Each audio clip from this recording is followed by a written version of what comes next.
ফেসবুকে নিজেকে সাকসেস দেখতে চাইলে নিজেকে কি করতে হবে সকল টিপস কিন্তু আজকের ভিডিওটাতে থাকবে। ভিডিওটা স্কিপ করা যাবে না। বাস্তব অভিজ্ঞতা থেকে আপনাদেরকে কিছু টিপস দিব যেগুলো আপনাদের এই ফেসবুক প্ল্যাটফর্মের প্রত্যেকটা পয়েন্টে পয়েন্টে আপনাদের কাজে লাগবে। আশা করছি ভিডিওটা সম্পূর্ণ দেখবেন, ভিডিওটা স্কিপ করা যাবে না। কেমন লাগলো অবশ্যই কমেন্ট করে জানাবেন। কে কোথা থেকে দেখছেন এই কথাটা জানাতে আমাকে অবশ্যই ভুলবেন না। আসসালামু আলাইকুম, চলে আসলাম শাহনাজ ডায়েরি থেকে। আশা করছি সবাই ভালো আছেন, আমরাও ভালো আছি আলহামদুলিল্লাহ। ভিডিওর প্রথমেই সকালের এই যে শাক আর আম কাটা, আমি এই আমটা ডালে দিব এই জন্য নিয়ে নিচ্ছিলাম। কথাগুলো বেশি না বাড়িয়ে মূল টপিকে চলে যাই। ভিডিওর প্রথমেই বলেছি আজকে আপনাদেরকে আমি আমার নিজের কিছু বাস্তব অভিজ্ঞতা বলবো যেগুলো আপনাকে এই ফেসবুক প্ল্যাটফর্মে প্রত্যেকটা পয়েন্টে আপনাকে কিছু না কিছু মানে সহযোগিতা করবে ইনশাআল্লাহ।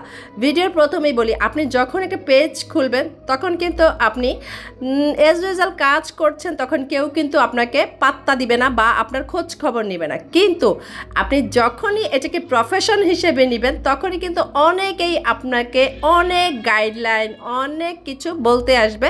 এটা ভালো না, এটা করা যাবে না, এটা কোনো ভদ্রমের কাজ না, এটা কোনো গৃহিণীর কাজ না, তোমার বাচ্চা কাচ্চা আছে, এগুলো আসলে তোমাকে দিয়ে মানায় না, এমন অনেক কিছু আছে যারা আপনার কানে ঢুকাই দিতে চাবে। তবে কি আপনি কি করবেন? আপনাকে এখান থেকে বের হয়ে আসতে হবে। এরপরে যদি আপনি যখন কাজটা চালু করে দিচ্ছেন, যখন আপনি এই যে রান্নাবান্নার ভিডিওগুলো দিবেন ঠিক আছে, কিন্তু যখনই আপনি নিজের ফেসটা দিয়ে ভিডিওটা ক্রিয়েট করতে আসবেন তখন আপনাকে আরেকটা পর্যায়ে এখানে পড়তে হবে, আরেকটা ধাপে এখানে কথাগুলো শুনতে হবে। আর সেই ধাপটা হচ্ছে এখন সে নিজেই নিজের ফেস দেখায় মার্কেটিং করতেছে।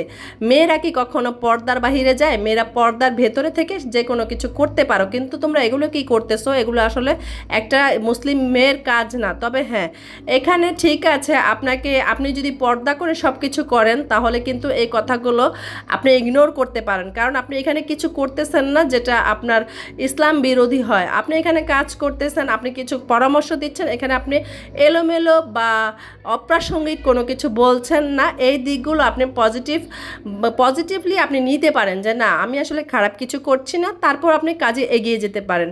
এরপর আপনাকে শুনতে হবে, যদি আপনি সাংসারিক হন তাহলে হয়তো বা দেখা গেছে আপনার বাচ্চা কাচ্চারা স্কুলে পড়ে, আপনার বাচ্চা কাচ্চাদের প্রশ্নের সম্মুখীন হতে পারে যে তোমার মা এগুলো করে, তোমার মা ফেসবুকে কাজ করতেছে, তোমার মা ভিডিও ক্রিয়েট করে। বর্তমানে আমরা কিন্তু জানি বড় মানুষের চেয়ে গার্ডিয়ানদের চেয়ে বেশি কিন্তু বাচ্চাদের আপনার কি বলে ইগোনেসটা অনেক বেশি।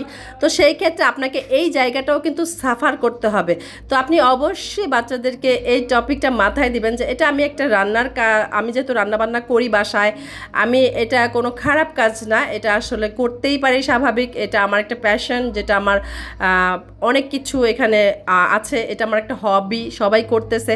তো আমি যেহেতু রান্না করতেছি এই ভিডিওগুলো আমি ক্রিয়েট করতেই পারি, আমি ভিডিওগুলো সবার কাছে পৌঁছে দিতেই পারি। আমার কথাগুলো শুধু আমি এখানে জানাচ্ছি, আমি অন্যান্য কোনো কিছুই করছি না। এতে তোমরা কোনো ধরনের তোমাদের মানে মানহানি কোনো কিছু হবে এমন কোনো কিছু করছি না, তাদেরকে আপনি বোঝাতে পারেন যদি বাচ্চাগুলো একটু বড় হয়। তো যাই হোক, এই জায়গাটাও আপনি কিন্তু পরিপূর্ণভাবে সাফার করে শেষ করে আসতে পারবেন। কিন্তু আপনার ফ্যামিলির সাপোর্টটা খুব প্রয়োজন। আপনার ফ্যামিলির সাপোর্টটা না হলে আপনি কখনোই এখানে সাকসেস হতে পারবেন না। বিভিন্ন ধরনের কথা শুনতে হবে।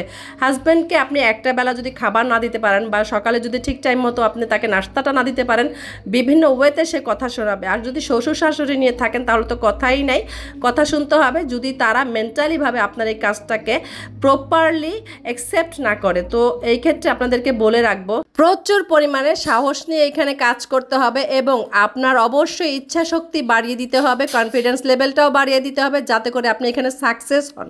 আপনি যখনই এই জায়গাটা পার হয়ে আসবেন তখনই কিন্তু এই মানুষগুলোই আপনাকে ভালোবেসে এসে আপনার এই কাজগুলোকে জানতে চাইবে, কাজগুলোকে বুঝতে চাইবে এবং আপনাকে সম্মানের একটা জায়গা দিবে। এই জায়গাটা আপনার নিজের তৈরি করতে হবে। আর এই জন্য নিজেকে প্রপারভাবে মেন্টালি তৈরি করে নেবেন যে না, আমি কারো কথায় না, কারো কোনো পরিস্থিতির চাপে পড়ব না, আমি নিজের ইচ্ছাটাকে গুরুত্ব দিব। এখানে নিজের ইচ্ছাটাকে প্রাধান্য দিয়ে নিজের কনফিডেন্সটাকে বাড়ানোর জন্য আমার একটা প্ল্যাটফর্ম দরকার। আপনি এই প্ল্যাটফর্মটাকে খুব ভালোভাবে কাজে লাগিয়ে নিজেকে প্রতিষ্ঠিত করতে পারবেন। ভিডিওটা ভালো লাগলে অবশ্যই কমেন্ট করবেন। আজকে এই পর্যন্তই। আসসালামু আলাইকুম, আল্লাহ হাফেজ। সবার জন্য রইল অনেক ভালোবাসা।